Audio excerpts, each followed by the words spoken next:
Fasten your seatbelt. I am taking you for the ride of your life. I'm going to show you what this car can really do. Are you ready? I am ready. Hang on. Okay. Here we go. Hold on to your butts. Go get him, kid. It might be a tumor. It's not a tumor.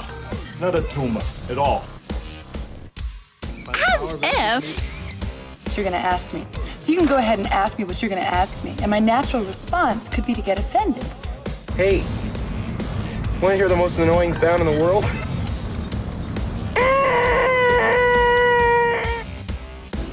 Yeah, well, you know, that's just like your opinion, man.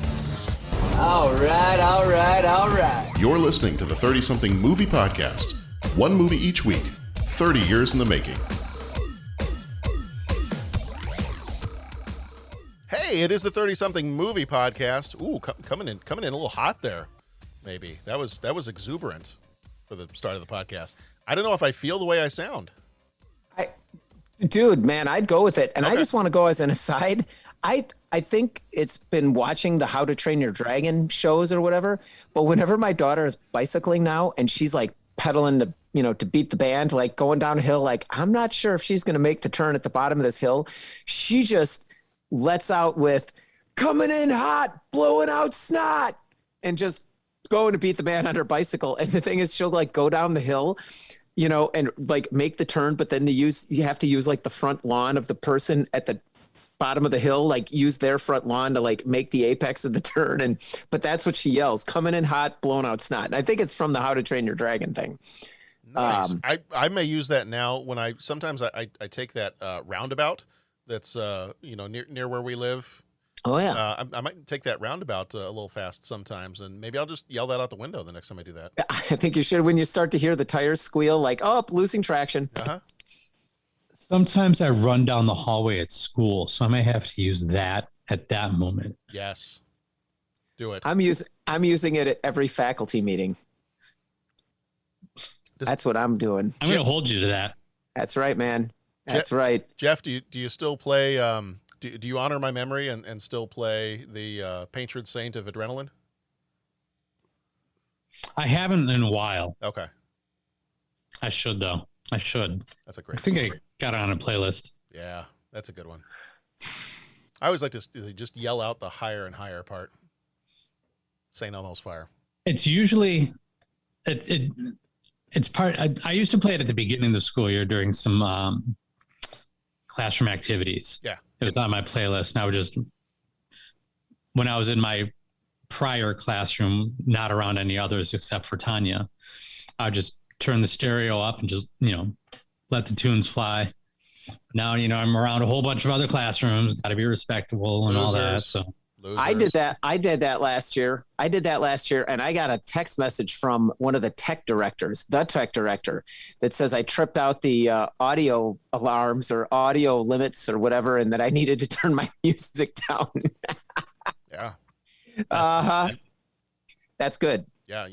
Fantastic. Bo's here. Hey, there's Bo. Night is made. Oh, man. Bo, how are you? Speaking of Suburban Commandos. Speaking of Suburban Outgoing Commando, you're muted, man. Can't hear you.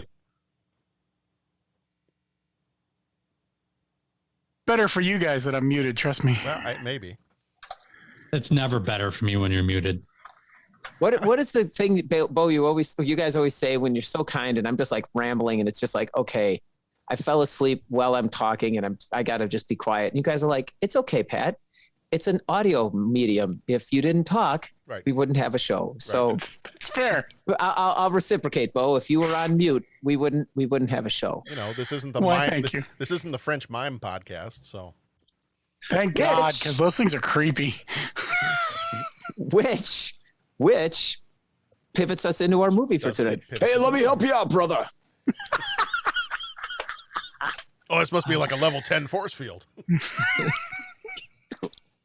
I was frozen today. I love that. Oh, this movie cracks me up. Such a dumb movie, but we'll get into that. Yes. It made me cry because I actually watched the whole thing. Did you really? I did. That's okay. I started We'll get into watching. it. That's okay. I started watching some of the Razzies after watching this one, and I'm kind of like, I'm kind of liking these movies. There might be something wrong with me. I'm not sure. Yeah. Like, how was this one not a Razzie? Is that what you were asking? Yeah, well, hey, you know what? It's not my place to judge. I'm not going to judge. This one's maybe not judge, but certainly comment on. I mean, actually, you're the it co-host is an of audio medium. I was gonna say you're the co-host of a movie podcast. It kind of is your job to judge. Yeah, that's sort of the shtick we've developed for ourselves here. Well, are we hurting for patrons? Because usually, whenever I do, they're gonna bust out of the. Well, remember that's why we added the level. Make That's Pat right. watch something he'll hate. Yeah. Yeah. Pat, what movies do you hate this week? Right. I haven't found any this week. That was the problem. I got nothing. I might double the donation for anyone that makes Pat watch Pearl Harbor. I might have to double that donation. Oh, I'll watch Pearl Harbor. Oh, I'll watch Pearl. We're going to review this. We're going to review the snot out of that movie. Let me tell Coming you. in hot. Coming in hot. Yeah.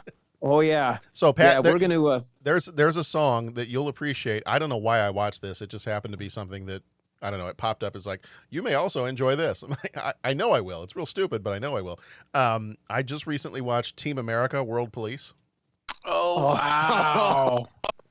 Matt Damon. Matt Damon, which I have not watched in years, and I never really watched before because it came out when I worked in the theater. So I had seen that movie many, many times, but in very many bits and pieces, not in order. So I had not watched it from beginning to end, but I did the other day, and I thought of you when they were singing the song about how much Michael Bay missed the point of Pearl Harbor, and I know, yeah. I know. I know. And what's America? Yeah. What is that? Are we like 15 years on from when that movie came out? What was that? 2005? Because 15. What? 04. Is that okay? Because I mean, even the perspective of what that movie was really doing has pretty significantly changed, even in the last couple of years. Like you kind of watch that through a different lens now, you know? Yeah. I watched that one. The two that I watched back to back recently were that one and Tropic Thunder. That's a good pairing, actually. It was, yeah. Team America was 2004. It was 2004? Okay. All right. I knew it was right around then because I worked at the movie theater like 2004, 2005. Crazy stuff. So that makes sense.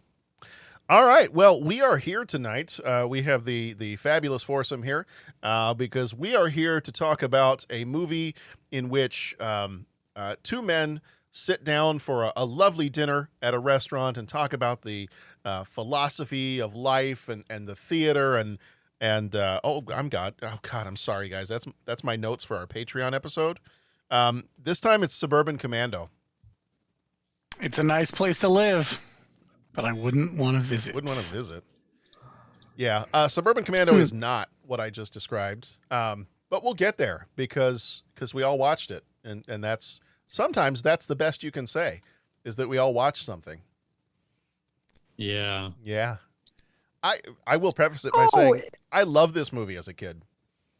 And and watching it again, I was like, I know every scene. I still remember every scene in this movie. There wasn't a thing I didn't remember, and I couldn't decide if that was a good thing or a bad thing. Can I interrupt the flow of this conversation before we get into the movie? Unflow it, yeah. I would like to throw out a recommendation for the Val Kilmer documentary. Yeah. That was a fascinating experience. Yeah, it was. I'm still processing some of it.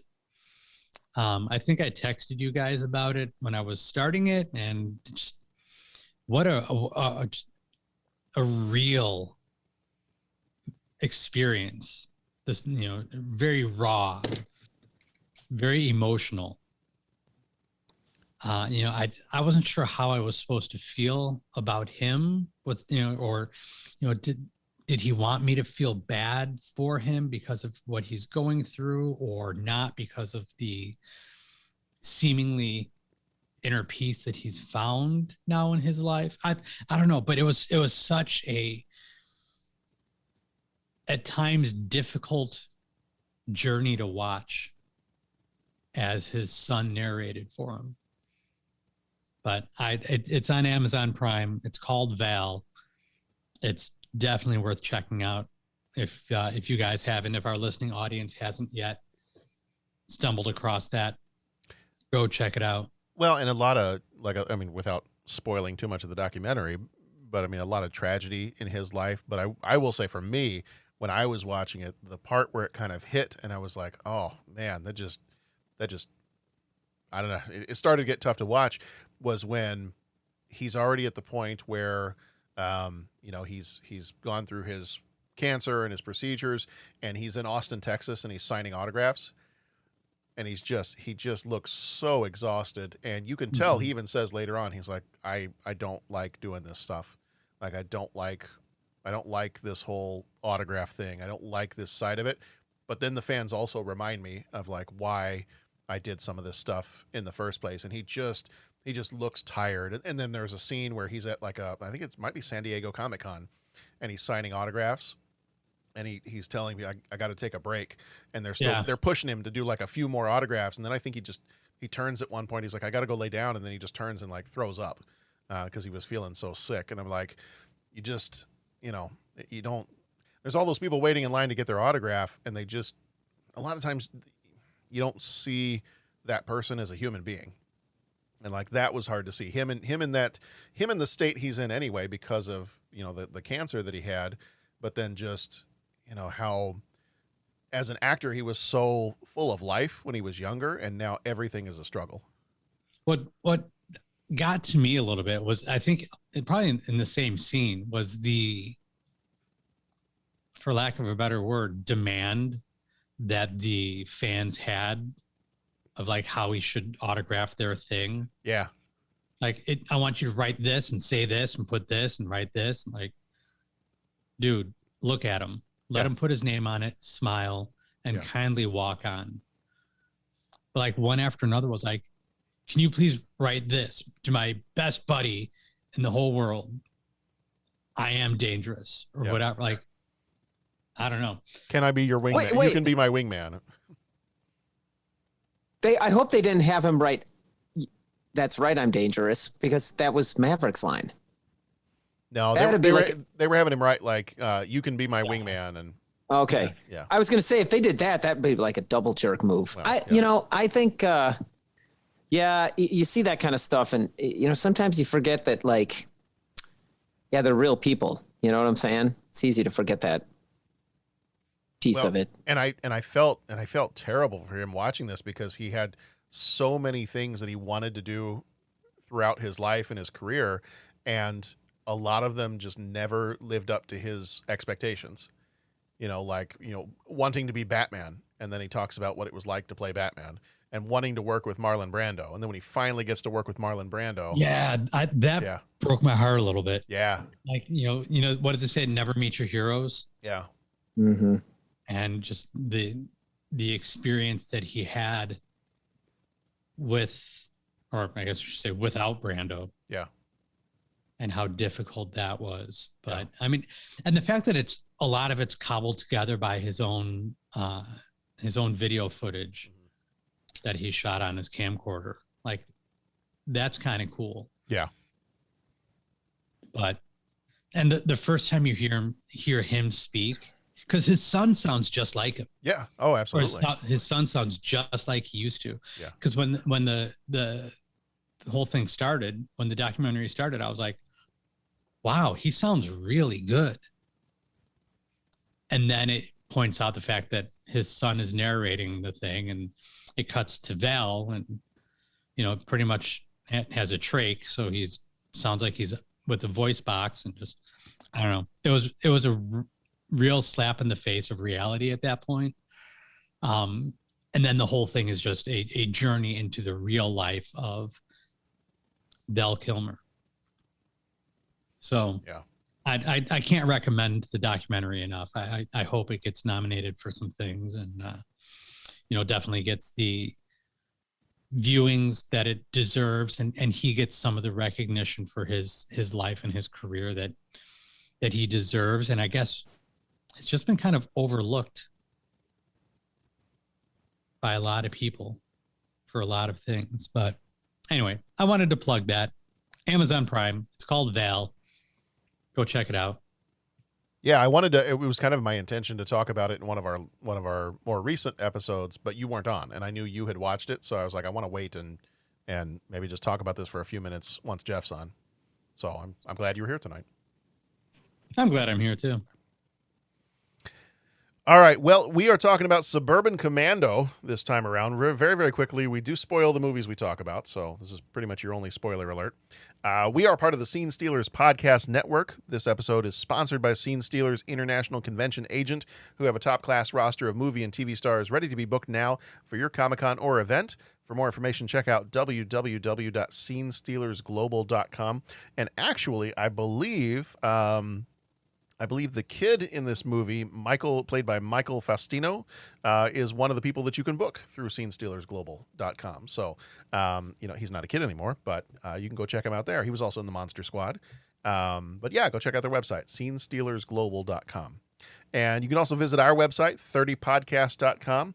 You can rate the show. You can leave a voicemail there. There's a little voicemail button as soon as you go onto the website, whether it's mobile or through on your computer. You can become a co-executive producer via Patreon, and we will make sure that whatever movie you love, that we review it with Pat, because he will hate it. We're gonna. I'm thinking of doing, just so we can get some more Patreon folks. I'm thinking, Pat, that every week we do a little segment where you talk about a movie you hate, and then we get people to sign in that way. So we're gonna call it Pat's Peeves, and then we'll just come up with a weekly thing where you can just rant on a movie that you don't like. I'll try. I give you like 30 seconds. 30 something podcasts. I give you 30 seconds. You can 30 seconds complain about a movie you don't like. All right. I'll have to find one. Okay. Maybe we'll start next time. All right. We're going to turn this thing around tomorrow. All right. Well, tonight you can probably hear some of the dulcet tones of the gentlemen that are here with me this evening. There's Jeff Mazuka. Hi. There's Patrick Canigallo. Hi. Oh, sorry. I'm trying to be dulcet. Let me try that again. Let me do my best Hulk Hogan voice with all the testosterone here. Hello. What have we here? Hello. We also have Patrick Canigallo. Hey, everybody. Now that's dulcet. That is. That is, man. That smooths out the... I could listen to that for hours. And then we've got Bo Warmbold. Yo. Anybody seen Suicide Squad yet? Have not. Not. It was, and I completely lost track of the fact that I saw his name in the credits, and did not remember that King Shark is played by Sylvester Stallone. Oh. So that was a lot of fun to get to the end of the movie and realize that was Sly Stallone the entire time playing King Shark. So it is, awesome. It's a fun ride. So if you guys get a chance, cool, you got to see it. I have started doing a rewatch of Stranger Things. Yeah, you mentioned that. The other day. That's fun. You know what? It is fun, and that Is it stranger the second time around? Oh, it's second time. Oh well. Please. I apologize. As you should. What I really honed in on though was just, how well it's crafted from top to bottom. At least the first season. I've only watched the first episode of the second season. That's how far I've gotten on the rewatch. But the first season from beginning to end was just so well thought out and so well planned. And what really stood out to me this viewing was how well the kids are written. Yeah. How well their dialogue is written, because they speak like kids. It's not written in a way that adults would want to hear kids talk. It's written in a way that kids talk and kids behave. And, 1 minute you're best friends, another minute you're screaming at each other for no reason whatsoever or for stupid reasons. But when you're 10, 11 years old, those reasons are the biggest reasons in the world. So it doesn't change, they didn't change the way that the kids were because they were trying to reach a bigger audience. They let the kids be kids, and because of that, those kids sold it. That first season was such a fun rewatch, and I'm hoping that although now that work's starting back up again, I don't know how much time I'll have, but I'm hoping to keep going with the rewatch and start diving into season 2 a little bit. Well, the way they always wrote the kids reminded me of the kids in E.T. That it just was like It was like a natural kid dialogue. Yes. Very much so. So it's enjoyable for those of you that have been sitting on the fence going, yeah, should I watch Stranger Things again? The answer is yes. Yes, you should. Yes, you should. If for nothing else, then by the time you get to the end of the last season, you can sing the Never-Ending Story theme. As stupid as that was, it was such a great moment. Yeah, it was. And Pat was just sitting there going, "Where's the luck dragon?" Yeah, so it's just going to zoom in. Is really happening? Did this season really happen, or was it all a dream? That was, to be sure, a frustrating point with the Never-Ending Story. Which you can go back and listen to Pat get frustrated in whatever episode number it was that we did the Never. I was only 5 years frustrated. ago. You guys wouldn't tell me whether the luck dragon ate the bullies or not, and that's what I just wanted. I just wanted confirmation. Well, Pat, what do you think happened? We're back to the Subway thing. You know what I'm saying? You go to Subway, make the sandwich like it's advertised. Don't ask me what I want on it, because then it's going to be different.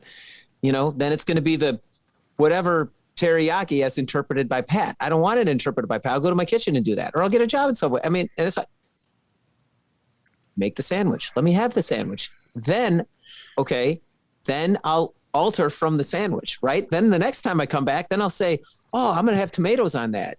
I know it's not the original, but I'm going to switch it up. Just tell me what happened. Then the next time I watch the movie, I'll decide if I want to accept that version or headcanon something else. That's all I'm saying. But I liked the movie. It was a wonderful movie. You avoided answering the question. What do you think happened? I don't want to think about it. I don't want to. Okay. I don't want to think about it. Pat just rejected your question.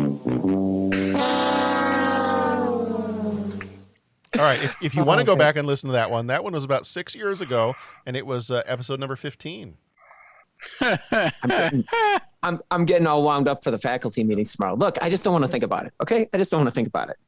I just don't want to think. All right. Well, speaking of not thinking, the movie this time around was Suburban Commando. Well played. Thank you. I thought that was a pretty good segue. Suburban Commando came out the 4th of October, 1991, rated PG, with a runtime, mercifully, of 1 hour and 30 minutes. This is going to be a brutal episode, isn't it? Oh, man. Directed by Burt Kennedy, who died in, you would think, maybe 1991, but it was 2001. He also directed The Train Robbers and The War Wagon. I shall be Burt, and you shall be... Don't you guys remember that from The Great Outdoors? No? Nothing? Okay, I'm muting. Sorry. Bo does. I caught up to you late there, but yes. And you will be Sheilana. And then Aykroyd's there with the camera. Hey. God. All right. I love that movie. Turn it off. Grabbing the camera. Okay, I'm on mute. We're already talking about other movies. I was going to say, we've already moved to The Great Outdoors. So, producer for this one was Howard Gottfried, who died in 2017. He also did Altered States and Body Double. Writer was Frank A. Capello, who did Constantine, and He Was a Quiet Man. Cinematography by Bernd Heinel, who did Johnny Skidmarks and It's My Party. Editor was Terry Stokes, who did The Blob from 1988 and A Nightmare on Elm Street 3. Music was done by David Michael Frank, who did Above the Law and Out for Justice. Both Steven Seagal classics, of course, because everybody thinks of the soundtrack when you look at Steven Seagal movies. Budget was $11 million. Box office was $8 million. Flickmetrics, which combines Rotten Tomatoes, IMDb, and Letterboxd, gives it a 44, which you might think was a total instead of an average, but no, it was an average. Cinema score, there was no cinema score for this one. Starring, okay, so we got a lot of people here. Just a cavalcade of celebrities. A cavalcade of people looking for a paycheck. Yes, they didn't have anything to do that weekend. Hulk Hogan plays Shep Ramsey. He was in No Holds Barred and Rocky III. Christopher Lloyd played Charlie Wilcox. He was in the Back to the Future movies and Who Framed Roger Rabbit. Shelley Duvall played Jenny Wilcox. She was in The Shining and Popeye. Larry Miller played Adrian Belts. He was in Pretty Woman and Runaway Bride. William Ball, who died in 1991, played General Suter. He was in The Defenders and The Taming of the Shrew. Joanne Deering, who played Margie Tannen. She was in Crazy Love and Cat People. Jack Elam, who died in 2003, played Colonel Dusty McCowell. He was in Once Upon a Time in the West and The Cannonball Run. Roy Dotrice, who died in 2017, played Zanuck. He was in Amadeus and The Cutting Edge. Tony Longo, who died in 2015, played Knuckles. He was in Fletch and 16 Candles. Michael Faustino played Mark Wilcox. He was in The Monster Squad and Blank Check. Mark Calloway played Hutch. He was The Undertaker from WWE. Laura Mooney played Teresa Wilcox. She was in She's Out of Control and The Twilight Zone, the movie. And Dennis Berkeley, who died in 2013, played Deke. He was in The Doors and Stop or My Mom Will Shoot. Problems with his rocket compel space-traveling vigilante Shep Ramsey to spend some time on Earth. Plunking himself down in the middle of suburbia, he rents a room from Charlie, played by Christopher Lloyd, and Jenny Wilcox, played by Shelley Duvall. Shep attempts to acclimate himself. He skateboards, he accosts a mail carrier, but he's destined to be a fish out of water. When his outer space enemies arrive and pick a fight with his new friends, Shep is ready to prove his mettle. Here is the trailer, and we'll be back in just a second. When it comes to intergalactic confrontation, no one can beat Shep Ramsey. Excellent work, Ramsey. So what's next? Why don't you try relaxing? But now he's about to land in a place even he isn't prepared for. Suburbia. Get to know the locals. Blend in. How do you know which ones are the right ones? You have to squeeze it a bit. Wow, I found a good one. Here, they have strange ways of fighting. You got any idea what we're gonna do to you? Let me guess. You're gonna pound my face. What are you, nuts? This is the 90s. We're gonna sue you. They have bizarre means of protection. Stand back. You are too close. Back off now. No, please, wait. Let's talk about this. No. There are dangers he's never seen. My mom could stay on longer than that.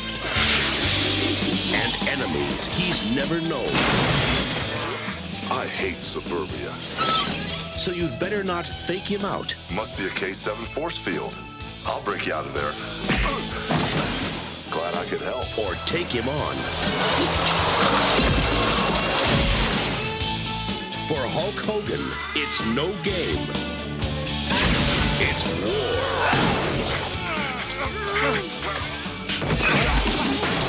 Do you belong to some kind of army? Or you just go around doing good like some kind of superhero?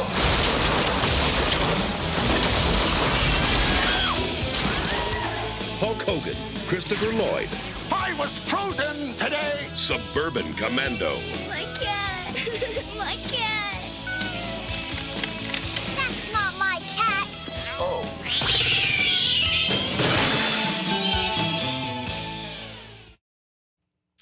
No cats were harmed in the filming of this trailer. No, but the little girl was frozen today. Did you mention Elizabeth Moss in the credits or in the cast? I did not, but I was going to mention that later, so go ahead. Yeah, that was a very young Elizabeth Moss, the cat girl. And she That's not my cat. So she would go on to become quite the actress. Many things. She was in Us. She was in Mad Men. She's The Handmaid's Tale. All kinds of stuff. West Wing. Yep. Zoe Bartlett. Yep.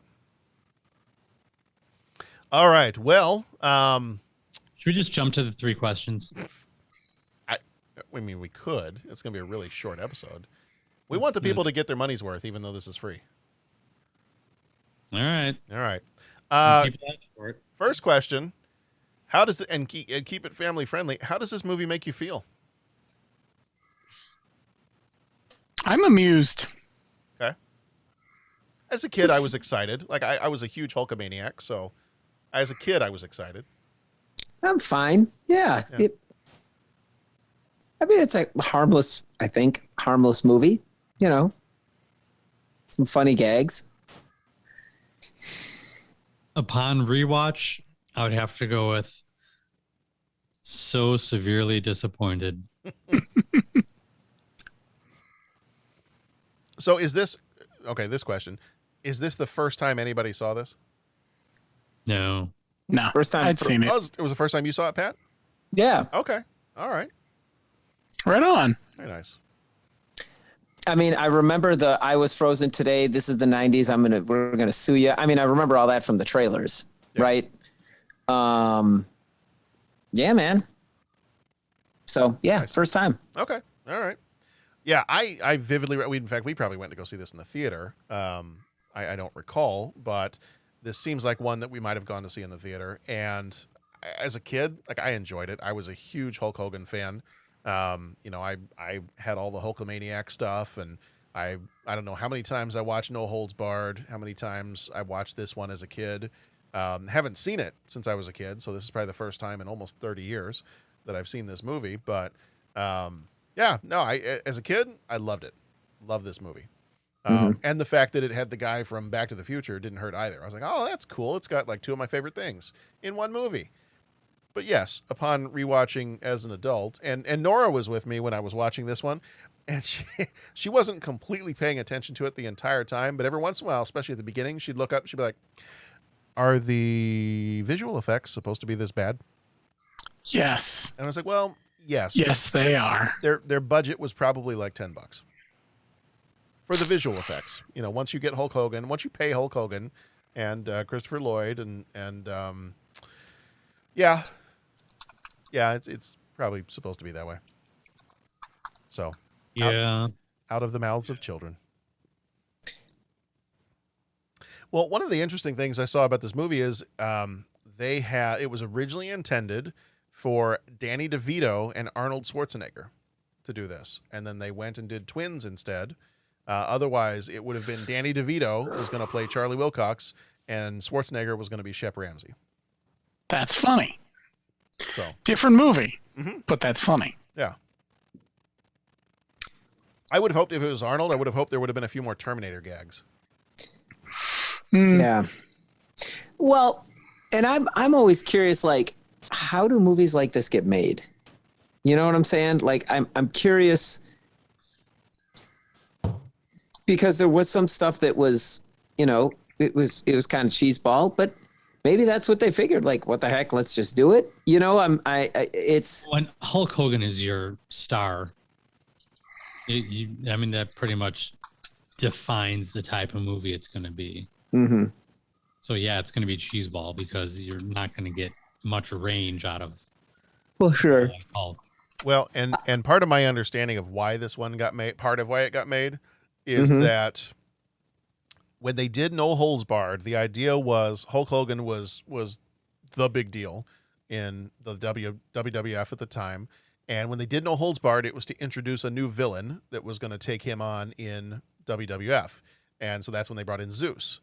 But, you know, the actor who played Zeus, not really a very good wrestler. And so that didn't really get very far when they brought him into the WWF episodes. So they kind of decided to pivot, and they were like, all right, fine. We need to bring out somebody who's actually got some wrestling skills. They can be a villain for Hulk Hogan. And let's do another, you know, we got Hulk, we got, you know, we can make a movie, and we can make a movie so we can introduce this new villain. Let's do that with The Undertaker. And so that's why, you know, the actor, is it Mark Calloway, I think is his name. That's the guy who was The Undertaker. That's why he's one of the bounty hunters in this movie, because it was meant to introduce him as a villain that then, you know, when kids went to go watch WWF, they'd be like, oh, I know that guy now. That's the guy from, you know, Suburban Commando. And there'd be a little bit of name recognition there. So I think that was at least part of the reason why this got made, because you've also got a bunch of people, you know, a lot of the, like the director and some of these other folks, they're kind of at the end of their careers. So I can't imagine that this was anybody's passion project. They were like, I've been waiting 20 years to make this thing. Right. Right. So I think very much a paycheck and a promotional deal. Gotcha. Yeah.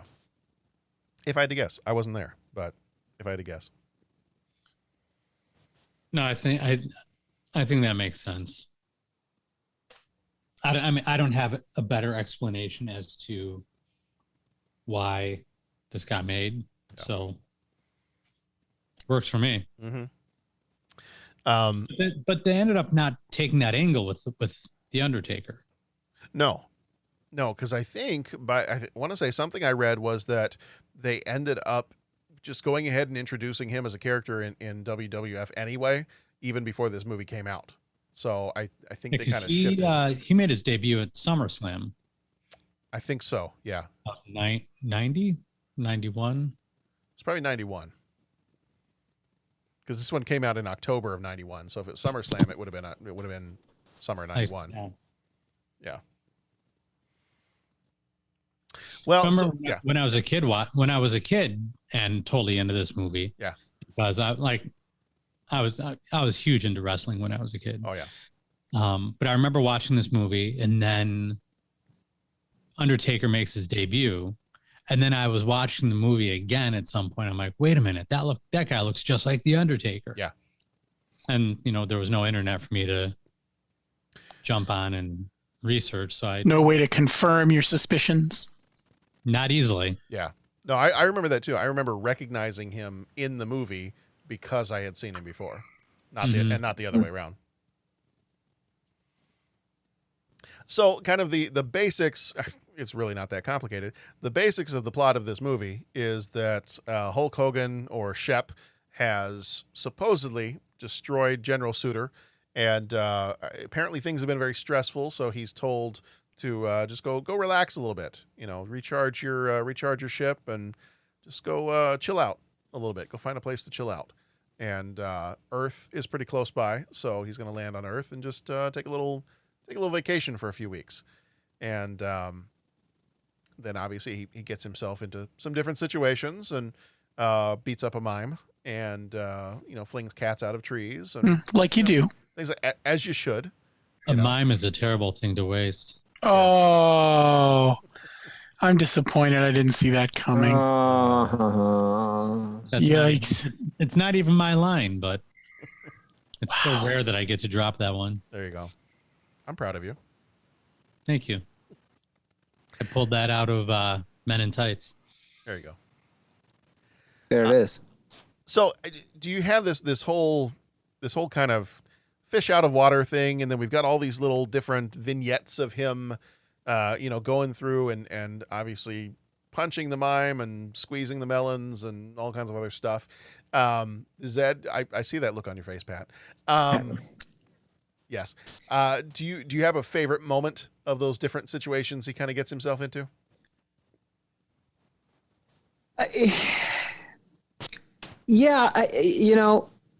It was a favorite moment. Is kind of hard to find. I thought it was funny that wherever he walked, people were always making comments, right? Like people were just like repeated and like, okay, so I know, you're going to react seeing the guy, but it was just like, I guess you don't buy off the rack, dude. Yeah. Like everybody had a comment. Yeah. That kind of cracked me up. That's maybe a little bit less of the noticeable thing. I thought it was, the jerks up the street that had all the, cars and everything out in the street, this is in the 90s, we're going to sue you, that line was pretty humorous. Yeah, those are the spots that stuck out for me, I have a hard time with the concept of fish out of water being applied to this movie, because he clearly knows about Earth and he knows that he hates Earth, right? So it's not like he's never been there or never researched or, doesn't know anything about it. So I don't buy the fact that he would so naively not fit in, like I feel like he'd be aware of that he's so much stronger than humans on Earth. And he'd already know some of the culture. So, now if they had dropped that line about how he hates Earth or doesn't want to go to Earth and he ended up on Earth, then yeah, I think that would have been a better sell. Mm-hmm. But the fact that he talks about how he hates going to Earth, clearly you know enough about it to hate it. So why should I believe then that you don't know how Earth works?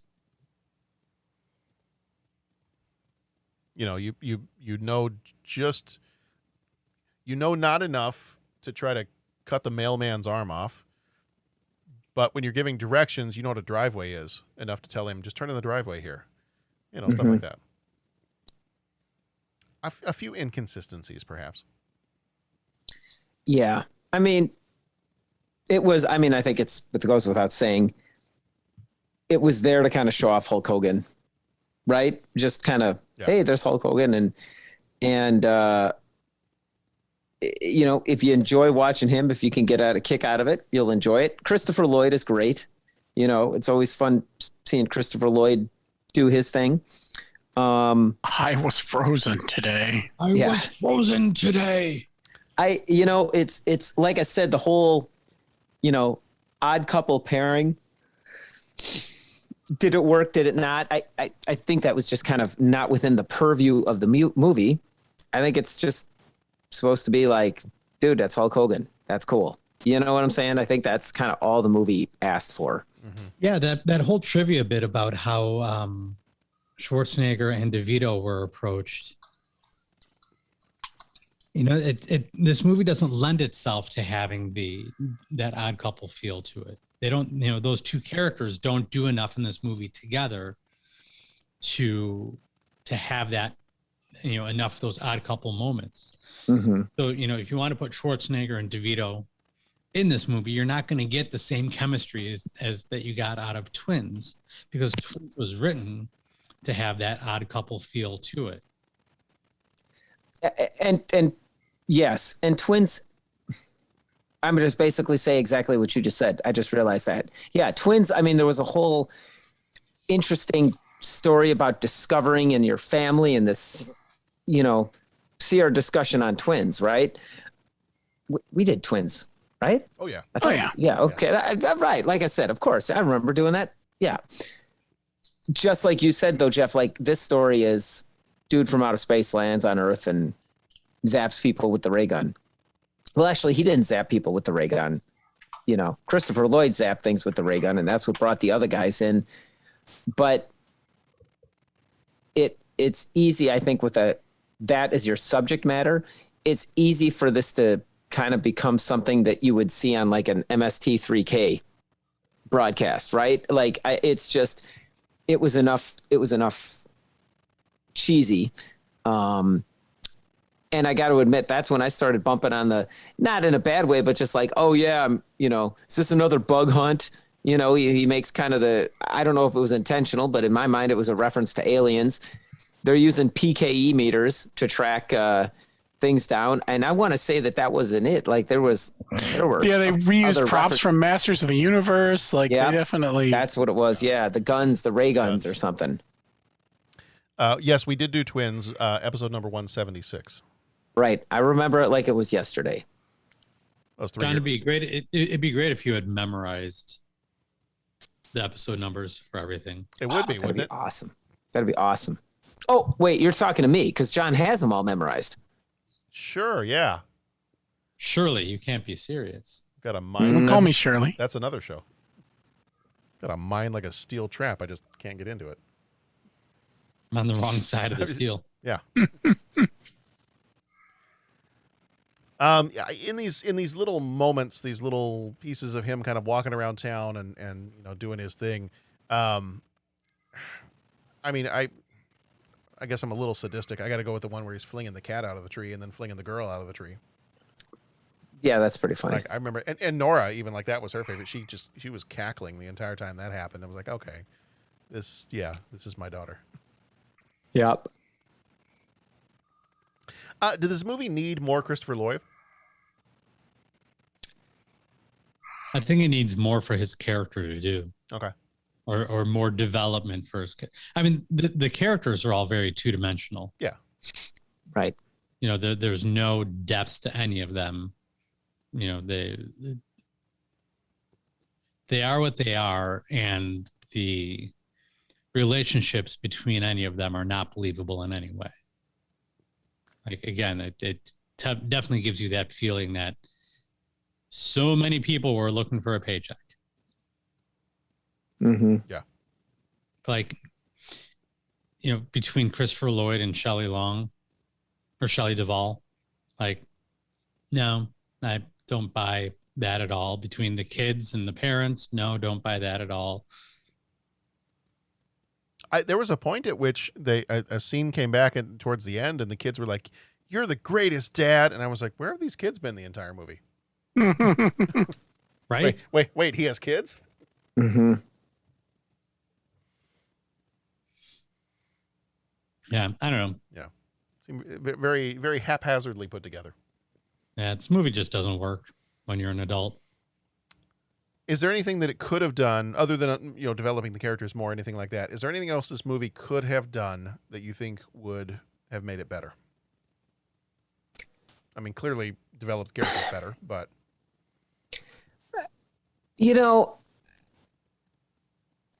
I'm not making any movies, so I want to be careful. Like, just do this, this, and this. But I think it would have had to have been kind of like from the ground up, approach it differently, right? Because if it was indeed just, hey, we want to show off Hulk Hogan and introduce this other guy that could become his foil at the, upcoming WrestleMania, then, I mean, this is kind of going to be, you get what you get. It's one gag to the next. It's Hulk Hogan it's just a chance to watch Hulk Hogan bust a move, and it's fun watching Hulk Hogan bust a move, right? But did he really bust a move? Did he really just unload on anybody? That's my thing that I would have done to improve this movie is more wrestling moves. Yeah. More physicality. Because the fighting sequences, better writing, better budget for special effects. Well, yeah, I mean, you could say just make everything better. I mean, I hear you with the fight thing. Because that's did he even wrestle guys? Like, they'd kind of wrestle him down. He'd throw him off. They'd zap each other with laser guns. That was it. There was never there wasn't a lot of physicality to the fighting. I agree with that, man. That would have been cool. That would have been cool. Actually see these guys wrestle. Yeah. Yeah, something that didn't, I don't know, something that felt like a wrestling thing. I mean, you have them fight, and then the one gets thrown through a wall and has the cartoon outline of the person through the wall. But I mean, there were no actual. If part of the reason of this movie was to introduce a villain or a foil for Hulk Hogan to fight in WWE, at least give us some kind of a preview. I mean, that's like putting Jackie Chan in a movie and not having him do any kind of martial arts. That is a very good analogy for that. Yes. Yeah, I mean, it was an opportunity wasted, which maybe behind the scenes, that's why they decided not to go with that. Because I remember that being the big push with No Holds Barred. Yeah. And you had, what's the actor's name that played Zeus's manager in the movie? Kurt Fuller? The manager. Was it Kurt? His name Kurt Fuller. I'm going to say his name is Kurt Fuller, but anyone can correct me if I'm wrong. But I remember him being interviewed on wrestling shows as promos for Zeus coming to the WWF. Kurt Fuller, yep. Because he was saying that, the reason he lost in the movie is because that's the way it was written, and he's so much better than that. And Hulk Hogan's going to get what's coming to him as a result. So, I mean, they definitely played Zeus up as a villain outside of the movie. But yeah, I mean, if they wanted Mark Calloway to be the villain for Hulk Hogan, whether it was The Undertaker or they had some other persona in mind, they didn't do anything with him to make him stand out to be villainous for Hulk Hogan, the wrestler. Right. Mm-hmm. I mean, he played a bad guy in a movie. Well, so what? Yeah. So did how many other people in this movie play bad guys? What would make him so special that he needs to stand out to be introduced as Hogan's new foil in the wrestling ring? Yeah, that's a good point. I hear what you're saying. And it's like, it could have still been, if they're just trying to, go a little bit more low budget on stuff. I mean, they could have kept it that and added in, take away a lot of the extra sci-fi stuff that isn't really the focus point of the movie. The focus point is Hulk Hogan. Yeah, make him wrestle more. Yeah, the physicality. I mean, you have the most famous wrestler in the world in your movie. He should be beating people up from beginning to end. Mm-hmm. And you could do that sort of like, when I remember watching, all of it. You know, Monday Nitro, was it Thursday Thunder, and Monday Night Raw came. Yep. Yeah, and I'm mixing when it was WWF, then WCW, then back, and blah blah blah blah blah. But there was always the in between where they'd have like the soap opera section, right? So in a way, this movie should just kind of become like a succession of wrestling matches with extended soap opera sections. You know what I'm saying? Like, not that that you want like the same kind of plot that you'd see in that, but that's almost like, I think it would be more successful if it's just like, okay, just make it like you're watching, you know, Monday Nitro, but just make the story sections a little bit more extended. You gotta wrestle for the fate of the earth. Yeah, something like that. Maybe you have like a steel cage match or something, and then you fight the Undertaker guy, then you fight the General Suitor guy, and then you fight the creature from the Black Lagoon guy. Oh yeah. Well, and John, I said to you the other day, that's why No Holds Barred worked better as a movie, is because you have a wrestler playing a wrestler doing wrestling things. Right. Mm-hmm. Like you know exactly what you're getting there. Yeah. And you don't want it to be anything more than that. No. In this movie, you have a wrestler playing a mercenary guy. I don't even think we really know what he is. Yeah, is have gun will travel. Yeah.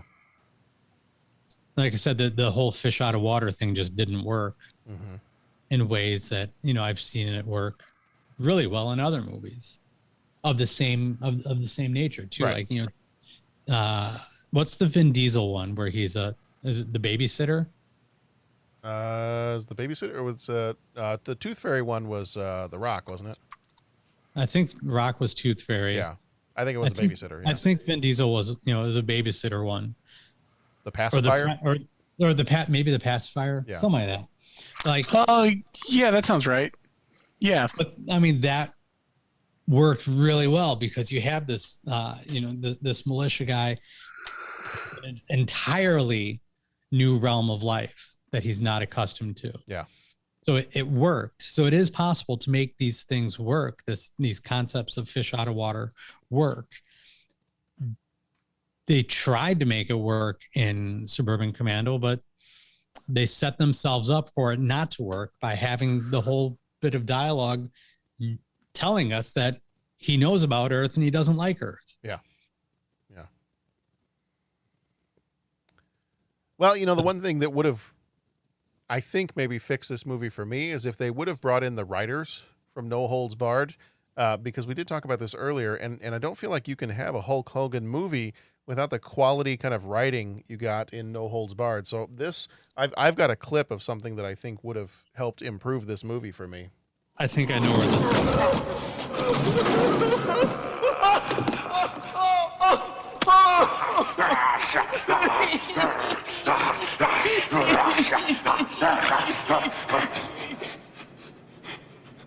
What's that smell?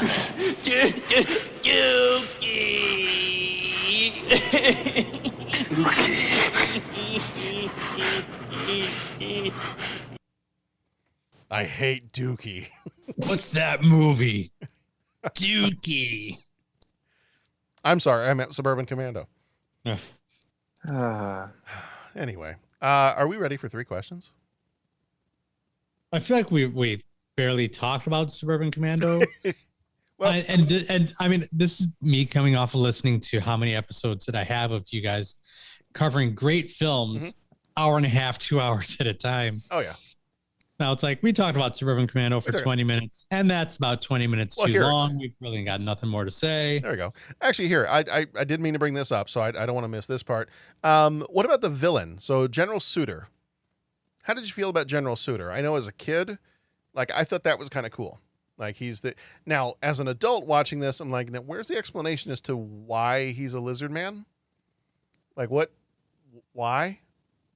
I don't understand it, but as a kid, I was like, he's a campy lizard sci-fi. It don't matter why he's a lizard man. I know. He just is a lizard in a man suit. They had an extra $30 to spend on special effects. I said, I know. Watch what we can do here. Yeah, probably. That sounds about right. They're just doing some test footage for Super Mario Brothers, the movie. I mean, he was a villain. He was a bad guy. Yeah. There was nothing great about his villain performance. He was one step shy of having a mustache to twirl while he was saying his lines. Yeah. Wow, I'm really coming down on this movie. Yeah, a little bit.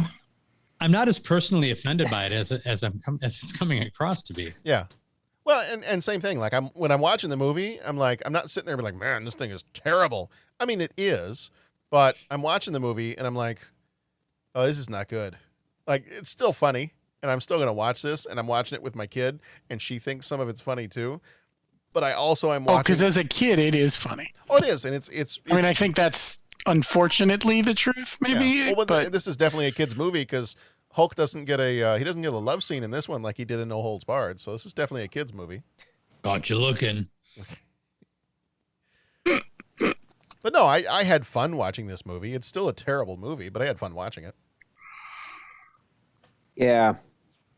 It became a background movie for me. You know, it's like downing a bunch of pixie sticks. It's kind of fun at the time, but you know you're going to throw up later. Yeah. You know, it's humorous. And it's interesting to hear what your daughter thought of it, John, especially because, like, we all grew up with Hulk Hogan, right? Being Hulkamaniacs. It's Hulk Hogan. If you don't have that, is this just a weird movie, you know? And so I think so. And you know, like I said, the comedy kind of worked, and I was kind of like, yeah, whatever, you know, it's fine. Then you got me thinking, like, oh man, if there were just more wrestling scenes, because that would be the thing that would hold it in, right? That would be the thing, like, hey, we got to rewatch this, because, dude, you know, like, give us like the last half hour of the movie. Okay, that would be a third of the movie. Okay, the last 25 minutes of the movie, just like a straight up brawl, like WWF style, you know, like, I mean, well, and the perfect opportunity to make this a sci-fi wrestling thing. Like, you could totally have, I mean, he basically fights a lizard man at the end of this deal. Why could you not have some kind of sci-fi futuristic wrestling match that they have to have for the fate of the earth? And he's got to fight, you know, he's got to fight the bounty hunter guys. But then you don't, you know, because I know if they're trying to introduce the Undertaker, you don't want to do like what you did with No Holds Barred, and he beats him, you know, at the end of the movie and ruin the whole thing for the mystique of the Undertaker later on. Mm-hmm. Interrupt that with General Suter shows up, so they don't actually finish the Undertaker Hulk Hogan fight in the movie. General Suter shows up, he fights Hulk for a little bit, and then he turns into the Lizard Man, and then you got him finishing off the match. And I don't know, it just seems like it's a like, you know, Jeff, I think you said it earlier, huge missed opportunity to have a sci-fi movie with Hulk Hogan, a Lizard Man costume, and you don't have some kind of a tag team steel cage death match kind of thing at the end. You know, it makes me think of like all the other, like, there's so many movies that feature wrestlers that did that well. Mm-hmm. You know, I think of the alley fight in They Live. Yeah. Or the whatever TV movie that was with Roddy Piper and Jesse Ventura. Mm-hmm. Tag team? Is that what was it called? Tag team? It might have been. They got kicked out of wrestling, so they became cops. Yeah. But I mean, you know, they incorporated their wrestling moves into their police work. Yeah. Like Carrie Elwes and Andre the Giant and Princess Bride. There was even wrestling in that one, kind of. Everybody move. Everybody move. It's not my fault. I'm the biggest and the strongest. I don't even Anybody exercise. want a peanut? But yeah, I don't know. Yeah. Missed opportunities. This one could have been better. Right. Still fun. Still campy and stupid. But yeah, I think that's a good point. If you don't know who Hulk Hogan is, so for Nora, this was just a weird movie. Because she didn't know who Hulk Hogan is. I mean, I explained it to her. I was like, okay, this is Hulk Hogan. He was big when I was a kid. It was kind of like, you know, they've seen Space Jam and they know who Michael Jordan is. So it's kind of like a Space Jam, you know, with Michael Jordan as a basketball player. And she's like, oh yeah, because they're doing the new one with LeBron James. I said, yes, same kind of thing. It was an opportunity for a really famous athlete at the time to get a movie and do that kind of thing. And I said, that's who this is. She's like, oh, all right. But she had no frame of reference. Like, she didn't she's never watched any of that stuff. They've never watched wrestling, so it's, it was not a thing for them. But yeah, for us, it was very much, very, very huge. Well, and see, that's where you can enjoy it, because it's like you're watching Hulk Hogan again. You know, I mean, it's just like, that's fun. Like right when he's in his prime and all that. I remember him on the A-Team. I remember him on, his appearance in Rocky III. But, I haven't seen No Holds Barred. We didn't watch it for the show, did we? Did we watch it for the podcast? Did I comment on that one? I don't think we did. I did. Okay. I think, didn't you do a one-off? Didn't you take down like 3 or 4 movies or something like that? I might have. Okay. I don't think I commented. If it makes you feel any better, Pat, I don't necessarily remember that one either. I don't know. Okay. I don't know if that should make you feel better that I don't remember it either. I'm saying I don't remember it either. Hey man, I'm saying I care. No, I'm right there. I don't remember commenting. I don't think I've seen No Holds Barred. So if I commented on it, it was you were inaccurate. asleep. I was asleep. And wax on, wax off was the theme of the night. That was my favorite theme. Yep. No, but I mean, that's the thing. And like, that's where I think back of this movie, and it's like, I could put this in and probably have it on and just like, but that's because, remember Hulk Hogan. And so it's fun seeing him do his thing. And I think I've said that throughout. There just wasn't much more to the movie. And I think that's why we're at a loss. I mean, if you had the big fight scene, we'd be sitting here, dude, when he jumped off the top of the building and he did the, atomic pile driver or whatever, I mean, then we'd have something to talk about. Like the movie really, I mean, the plot is kind of, Jeff, like you said, 2-dimensional, like cardboard characters, cut out characters, which is what they want. And that's cool. Christopher Lloyd, it's just fun watching him on screen. But yeah, it's just that, that's all there is to it. Episode number 263 was No Holds Barred. Okay. I don't know. No, it was just me. There was a stretch. Okay. I think it was a little bit of a stretch of time. Actually, I say in the description of the episode, it's been a challenge to get everyone together lately. So we take a quick break from our regular schedule. I think it's just me. The episode is called a Tubi Twofer, where I found 2 movies that were on Tubi.com, and it was No Holds Barred and Dream a Little Dream from 1989. So it's episode 263 if anybody wants to find it. Got it. And I'm sure I feature the Dookie line prominently in there. All right. Do we have anything else we want to say before we jump into our 3 questions? I'm sorry if people like this movie and I just trashed on it. Now I feel like it's usually Pat's gig. Pat, do you feel like this all the time? This is a burden, man. I feel hey man, the struggle is real. Patreon.com/30 podcast. It's not like I just jumped on here and was like, Home Alone sucks. So, I got that going for me. Sorry, Podrick. Well, we're assuming, it's assumption there that there's people, and again, I don't know. It's fun. We recover. We just wanted more. Yeah. But that's where you can go back and watch like WrestleMania ad nauseum. It's never going to be ad nauseum. You can't get enough of that stuff. Especially on the Peacock streaming service. Yeah. It's all awesome. There, man. Oh, it's all there. Every pay-per-view since the beginning of WWF is available on the Peacock streaming service. If you have Xfinity, you can upgrade your Peacock account so you get all that premium stuff without having to pay extra for it. Oh. And then you can take what you were thinking about paying for Peacock and pay to have no commercial Peacock, and then, well, there you go. Came on. Okay. They have a really great docu-series about the Monday Night Wars between WWF and WCW. Nice. It's a great series. That's cool. That does sound good. I'm not sleeping tonight. Then I went back and I watched like the first couple Royal Rumbles. Those were great. Yeah. Quick question. Does anybody know, is Chris Hemsworth still making the Hulk Hogan movie? I hope he is. I hope he is. He's also my pick to be the next Terminator, to circle back to that conversation you guys have. Oh, yeah. Yeah. That'd be good. He'd make a good Terminator. Yeah. Yeah. All right. I looked it up real quick. I don't know that there is a release date. It says that the Hulk Hogan biopic will be released in 2022 on Netflix. So sometime next year. Cool. Looks like I'm keeping my Netflix for another year. There you go. Between the Stranger Things and the. Yeah.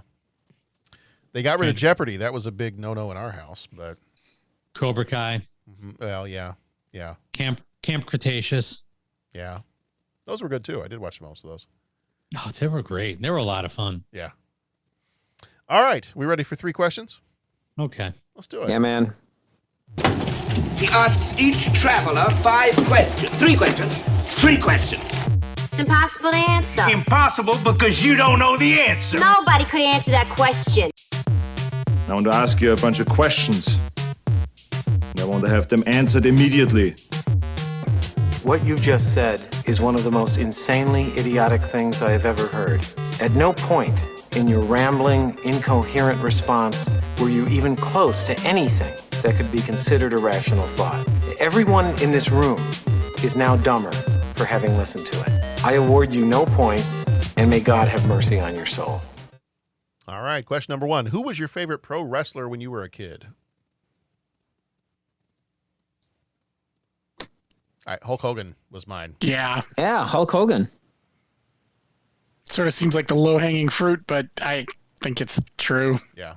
Like I had moments where it was Macho Man or the Ultimate Warrior, but it was always hovering somewhere between those 3, and it was pretty much always Hulk Hogan. Yeah. Yeah. Yeah. And I mean, he was one of those guys. He was one of those guys that just you get the casual fans. Everybody knew him. The market, like everything. He was the superstar of the whole deal. You know. Well, and actually, it was when he turned villain that's kind of when I stopped watching wrestling. You know, because my typical thing is the reason I like a Superman better than a Batman is Superman is the optimistic, he's full of goodness, and Hulk was always the say your prayers, take your vitamins, do all that stuff, and then he turned bad, and I was like, well, hold on, that's not Hulk. Like what's going on here? But you remember when that was the WCW? That was the NWO stuff. The WWJD. Do you remember? Yes. Yeah. Do you remember when he started turning back good? I remember that night, man. I think we were all in the dorm room and we're just like, yeah. His kid was in the locker room with him. Okay. I remember because it was one of the video shots that they cut to mid show. And it cut to Hogan in the dressing room, and his kid is there. He's like, "Dad, you need your stuff." He's like, "Oh, hold on," and he left the locker room to go do something. Mm-hmm. And then later on in that episode, he comes out wearing the red and yellow. Yeah, and if I remember, I'm probably condensing it, but I remember he every so often he'd do some hulking up stuff. He'd be doing the hulking up stuff. It's like, whoa, wait a minute, is he hulking up? Like, is he going to be back good? And then, I just remember he came out and whatever he did, it was some dramatic where he came running out and he fought the bad guys and helped the good guys or whatever. And if I remember the timing right, man, we were in college, piled into a dorm room watching this, and oh man, we went crazy because that was awesome. Yeah. When Hulk Hogan became good again, that was fantastic. I wonder if there's a clip of that on YouTube. Oh, wow. I was about to say there's gotta be, but something tells me they guard that copyright pretty close. That might be harder to find than I think. No, I missed that one. I had kind of given up on wrestling long before that, so I didn't get to see that one. Oh, go back and check it out. That was fun. Okay. That was fun. 4/4 of 2002, Hulk Hogan returns with red and yellow colors. Nice.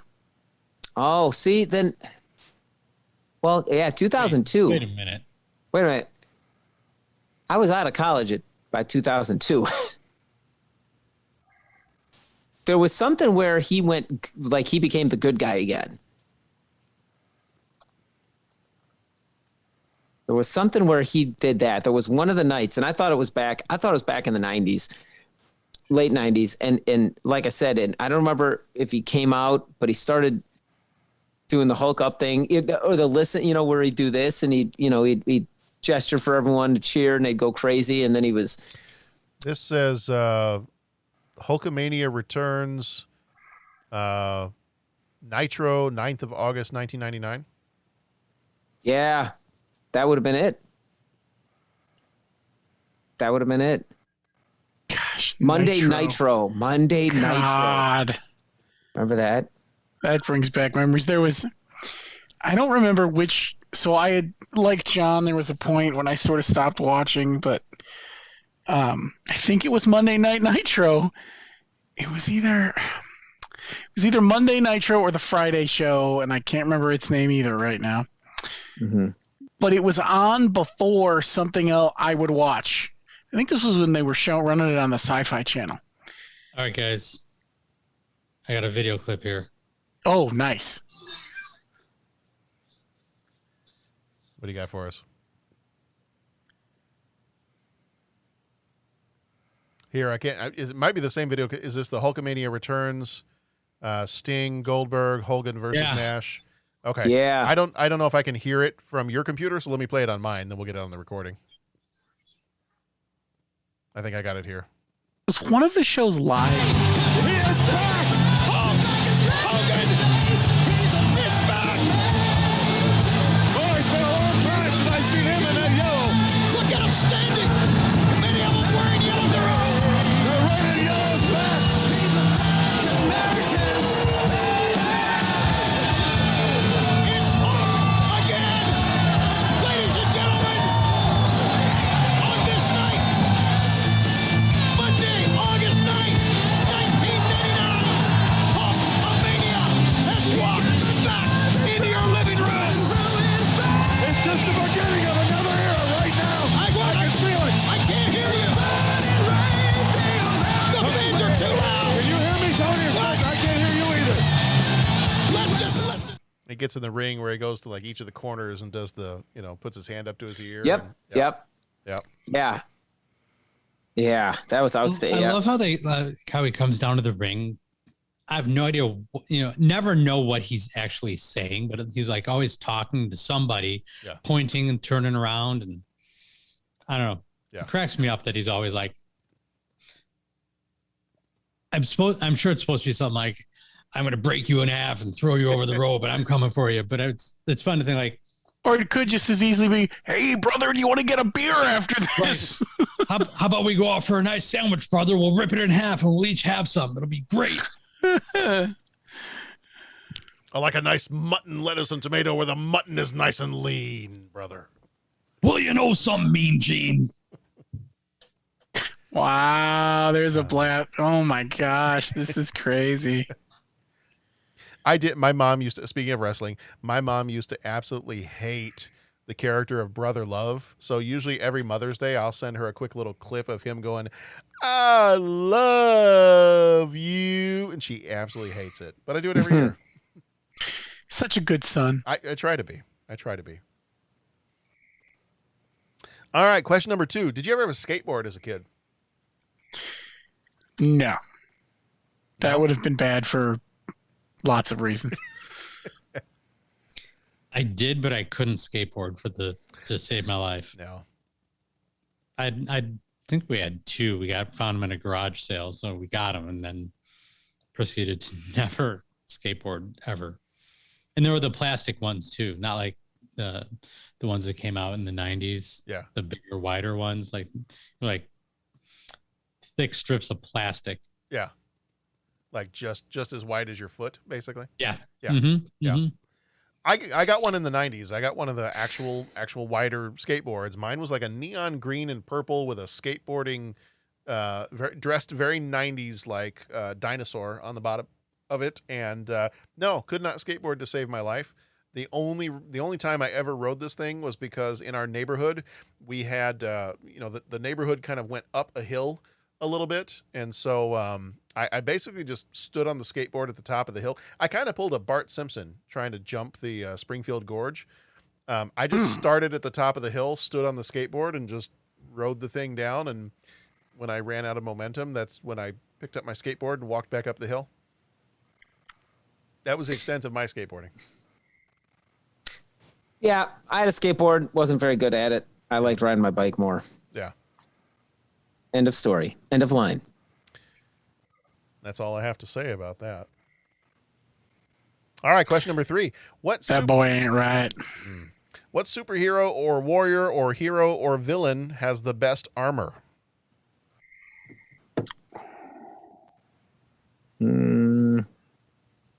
Shredder. Shredder's up there. Shredder's up there. I had a difficult time with this. I narrowed it down to 3. I think I know what my favorite one is, though. But I'm gonna. Oh, that's good.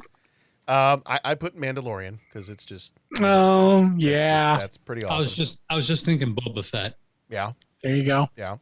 I always liked Mad Mardigan's armor in Willow. I had that thought too. Yeah. Since we were thinking of Val Kilmer, him and General Kale, like either one of them, I always thought that was so cool.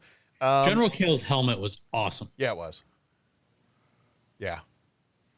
And then the other one that I thought was kind of cool, just because it was so different from anything else and just so visually, I don't know, just visually different. The armor that Gary Oldman wears at the beginning of the Dracula movie, the red armor. I always thought that one was kind of cool. What about the Hulkbuster armor? Yeah. Oh, any of the Iron Man ones, those are cool. Yeah. Are we saying favorite armor from a movie or favorite villain's armor? I misunderstood. Favorite armor. Could be a favorite hero. Armor. Could be a hero, could be a villain, could be a... It doesn't matter. It changes the calculus a little bit. Yeah, I thought for some reason I misheard you. I thought it was favorite villain's armor. The tank in the James Garner movie, Tank. That's pretty good armor. Okay. I was going to say Red Sonja, but I thought I would get ridiculed. Not ridiculed, just get some chuckles. Great film. It is. It is. I can't wait till they do a remake of it. The samurai armor in Seven Samurai. Yes. The samurai armor in The Last Samurai. The Last Samurai, that was a good one too, yeah. The samurai armor in... Okay, and it just keeps going. Although I'm trying to think, I don't know if the guys in Seven Samurai wore armor. I think because they were supposed to be like Ronin, I thought. So yeah, no, I don't think they had armor, did they? Yeah, so but the guys in Seven Samurai, that was cool armor. Yeah.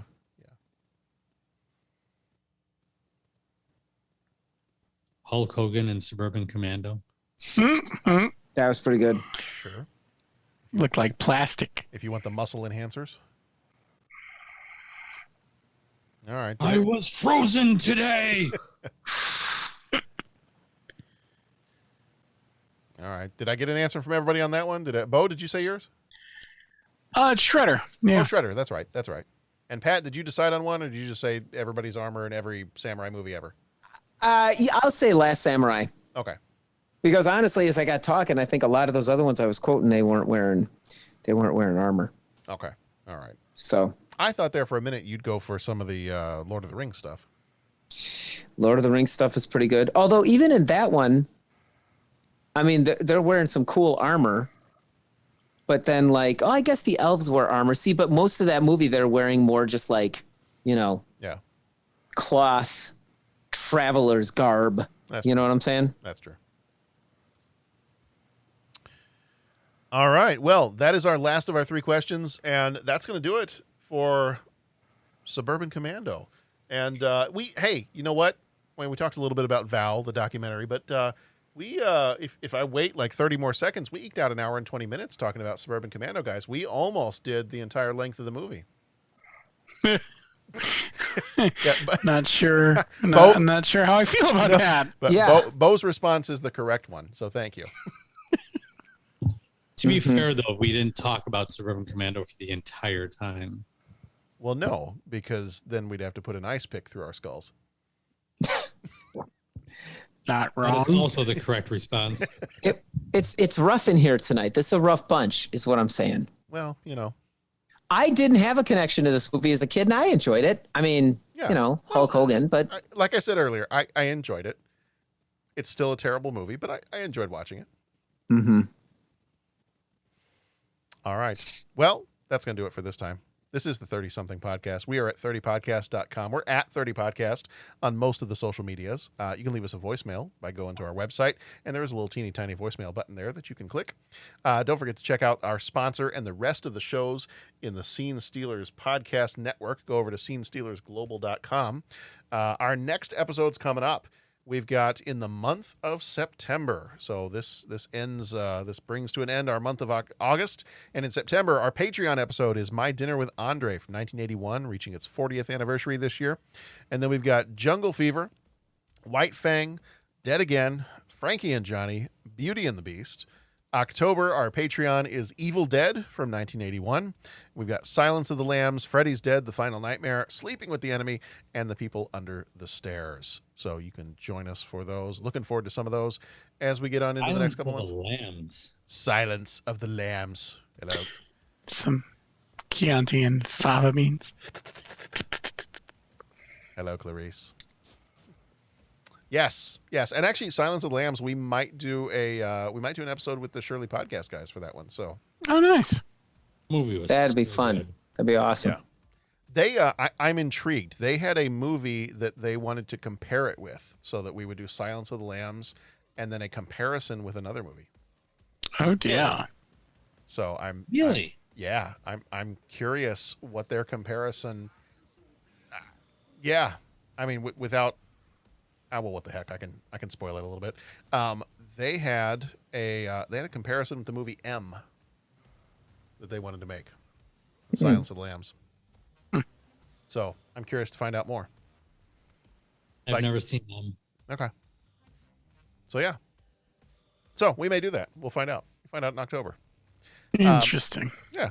But in the meantime, thank you, gents, for being here as always. Thank you, John, for getting us together. Zoom link. Always a good time with you gentlemen. So everybody, be excellent to each other. Go watch some good movies, and we will see you back here next time.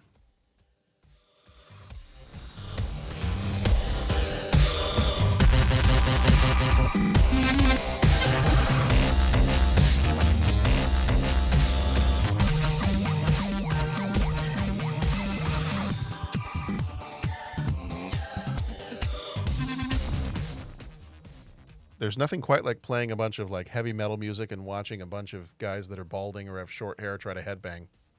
Yeah, it's just not the same, is it? I'm still recording, and this will be in the episode. I just want to point that out. Yeah.